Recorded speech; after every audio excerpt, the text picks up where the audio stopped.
आरक्षण इसीलिए देना था ना कि जो अपलिफ्ट करना था एक वर्ग को। तो जिनके पिछली पीढ़ी जो समझ गए कि आरक्षण का लाभ ये है, उनकी पीढ़ी, तो वो तो बहुत मजबूत हो गया आरक्षण से। आरक्षण अपलिफ्ट करने के लिए ही तो था, लेकिन अभी उस वर्ग तक पहुंचा ही नहीं है, वो उसको आइडेंटिफाई कैसे करें। दलित का जीवन कितना संघर्ष भरा रहा होगा, खुद को दलित की जगह पुट कर दीजिए ना। आरक्षण के विरोधी क्यों बनते हो?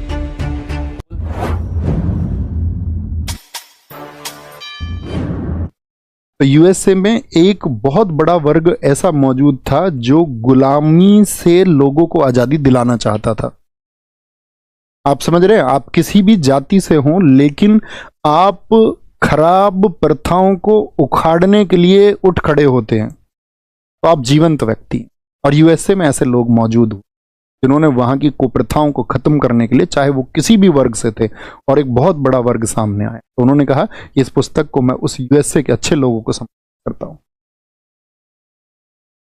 आपका जन्म हो गया, किसी भी जाति में हो गया, लेकिन आप कहीं भी अमानुषिकता देखते हो, वर्तमान में हो रही है भाई।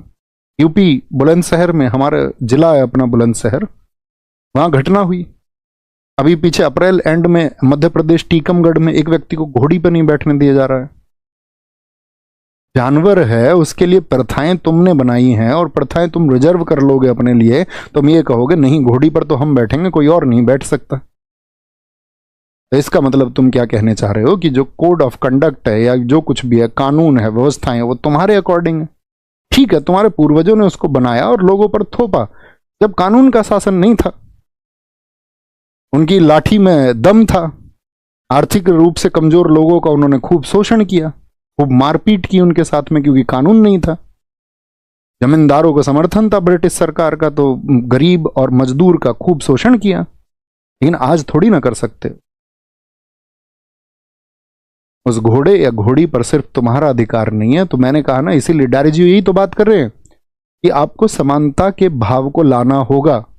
और तब कहां चली जाती हैं वो? क्षत्रिय धर्म क्या है? क्षत्रिय धर्म तो यही है ना कि कहीं पर भी कुछ गलत घटित हो रहा है तो उसके विरोध में वो लोग जाएंगे। तो फिर सभी क्षत्रियों को इसके विरोध में जाना चाहिए, और नहीं तो फिर हमको अपनी क्षत्रियता पर सवाल करना चाहिए कि यार हमारे क्षेत्र में इस तरह की घटना कैसे घट गई।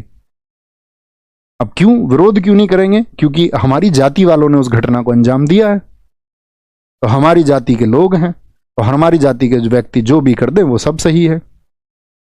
दूसरी ही जाति के साथ में तो हुआ है। तो यही इस देश के बेड़ा गर्क होने की चीजें हैं।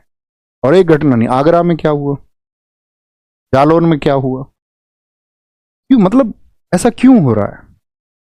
सोचने की बात है ना। तो सोचने की बात यह है कि अभी भी लोगों के मस्तिष्क में चीजें मौजूद हैं।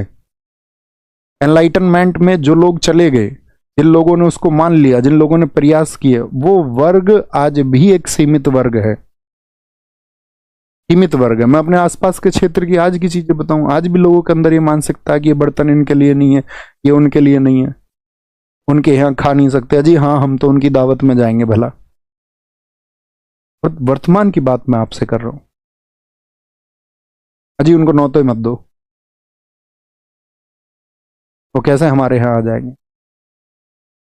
तो वो लोगों के दिमाग में जब चीजें घर कर जाती हैं, क्योंकि नाम मात्र के लोगों ने आंदोलन किया, नाम मात्र के लोगों ने, एक वर्ग कभी उठ खड़ा ही नहीं हुआ, समुचित रूप से उसको क्रांति के रूप में किया ही नहीं गया। सरकारों का लाभ ये है कि उनके वोट बैंक है, उनको क्या ही फर्क पड़ता है, और जिसने उसको झेला नहीं उस पर क्या ही फर्क पड़ेगा। मैंने कहा ना, दुनिया में सिर्फ एक सिद्धांत है, आप किसी चीज को यदि जज करना चाहते हैं तो उस एक स्थिति में खुद को पुट कर दीजिए। महिला का जीवन कितना कठिन है, सोच के देखिए ना एक बार, खुद को पुट करिए महिला की जगह। दलित का जीवन कितना संघर्ष भरा रहा होगा, खुद को दलित की जगह पुट कर दीजिए ना। आरक्षण के विरोधी क्यों बनते हो? पुट करिए ना खुद को। 600 वर्षों तक, 1000 वर्षों तक, 1500 वर्षों तक अपना शोषण करवाइए, खुद को शिक्षा से बाहर करवाइए पहले। और खुद को जब शिक्षा से बाहर करवा दो और लगातार शोषण हो, लगातार तुमको जब पीटा जाए, लगातार तुमको थूकने ना दिया जाए, लगातार तुमसे जबरदस्ती कार्य कराए जाए, अब 1000-1500 वर्षों के बाद में मांग रखना, समझना तो पड़ेगा ना। समझ भी नहीं सकते तो महसूस तो करना पड़ेगा ना, खुद को उस स्थिति में रखना पड़ेगा। अब सरकारों का भी क्या है कि ठीक है, अब आरक्षण इसीलिए देना था ना कि जो अपलिफ्ट करना था एक वर्ग को, तो जिनके पिछली पीढ़ी जो समझ गए कि आरक्षण का लाभ ये है, उनकी पीढ़ी उनकी पीढ़ी उनकी पीढ़ी, तो वो तो बहुत मजबूत हो गया आरक्षण से। आरक्षण अपलिफ्ट करने के लिए ही तो था, लेकिन अभी उस वर्ग तक पहुंचा ही नहीं है, उसको आइडेंटिफाई कैसे करें?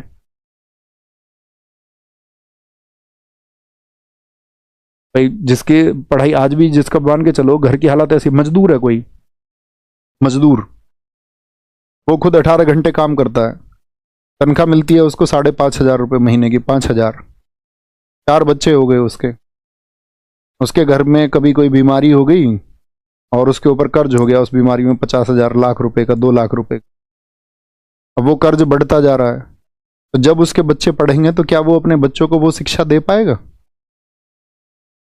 या वो अपने बच्चों को काम पर लगाएगा? क्या विकल्प होगा उसके पास में, आप सोचिए। क्या बाल मजदूरी को जन्म नहीं मिलेगा? आप कहेंगे नहीं जी एजुकेशन तो फ्री है, अपने बच्चों को तो बिना पैसे के पढ़ा सकता है। बात वो नहीं है ना, बात ये है कि उसके ऊपर जो उसका शोषण करके उसके ऊपर जो थोप दिया गया है वो कैसे उतार पाएगा? तो उसको तो लगेगा मेरे बच्चे भी थोड़ा थोड़ा कमा ले। आप कहेंगे नहीं भैया, अच्छा चल 2 बच्चों को ला लो, 2 बच्चे। टीचर क्या करते हैं सरकारी स्कूलों में, देखा आपने अपने गांव में जाकर के?